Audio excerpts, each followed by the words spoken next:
Connecticut's U.S. senators say federal aid money is coming to home and business owners washed out by the floods. Richard Blumenthal and Chris Murphy touring some of the worst hit areas in Oxford today. News 8's Kent Pierce tells us what affected people need to do to get help.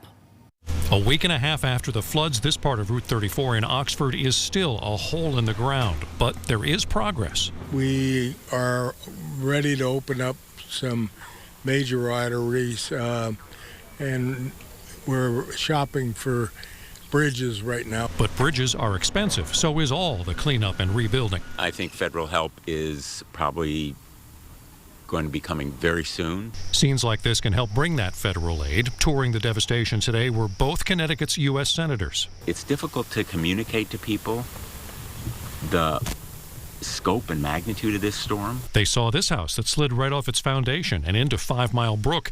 They also saw how the town already patched some of the roads the brook washed out. We have 5 teams actually of engineers to evaluate the roads.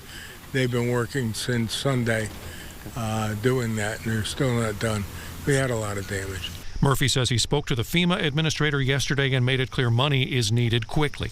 These small towns are putting out significant amounts of money, and so they need immediate reimbursement so that this cost doesn't get transferred to the taxpayers. And more important than looking at the damage, he says, is making sure every bit of it is properly reported. It's really important for every homeowner who has had damage to their property to register that damage with the state and with FEMA, because the only way that we qualify for individual assistance is if we have, a certain total amount of damage. We have the link to register your damage on our webpage, WTNH.com. In Oxford, I'm Kent Pierce, News 8.